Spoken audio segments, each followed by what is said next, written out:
Welcome to our algebra session. Today, we are going to master the art of factoring trinomials using the trial and error method. This is a fundamental skill that allows us to break down complex algebraic expressions into simpler building blocks. First, let's identify what we are working with. A trinomial typically comes in the form ax squared plus bx plus c. The number a is called the leading coefficient, b is the linear coefficient, and c is the constant term. Our goal is to reverse engineer this expression into two binomials multiplied together. The strategy is straightforward, but requires a systematic approach. Step 1 is to set up two empty sets of parentheses. Step 2 is to guess potential factors for the first and last terms and place them inside. Step 3 is the crucial check. We multiply the inner and outer terms to see if they add up to the middle term of our original trinomial. Let's start with a simple example where the leading coefficient is 1. We have x squared plus 5x plus 6. Since the first term is x squared, we know immediately that our parentheses must start with x and x, because x times x gives us x squared. Now for the trial part. We need to find two numbers that multiply to give us the last term, which is 6. We list the pairs, 1 and 6, 2 and 3. We also check the negatives, but since everything is positive here, we focus on the positives. We need the pair that adds up to the middle number, 5. 2 plus 3 equals 5, so that is our winner. We place the winning numbers, positive 2 and positive 3, into our parentheses.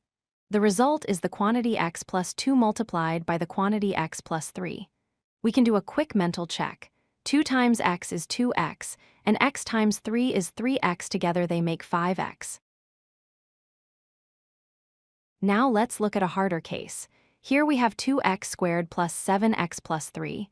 Notice the leading coefficient is 2, not 1. This changes things.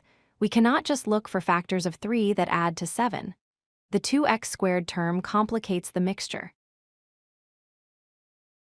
Let's break it down.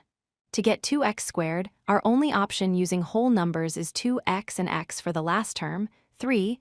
Our only factors are 1 and 3. However, because the first terms are different, 2x and x, the order where we place the 1 and 3 matters significantly. Let's test our options.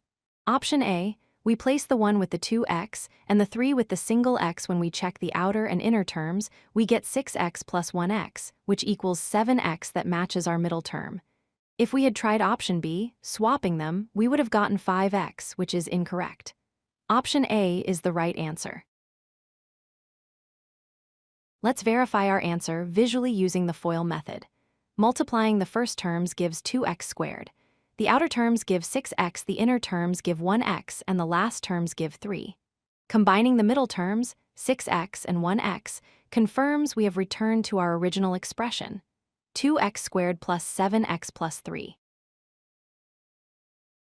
To summarize, always start by factoring the first and last terms.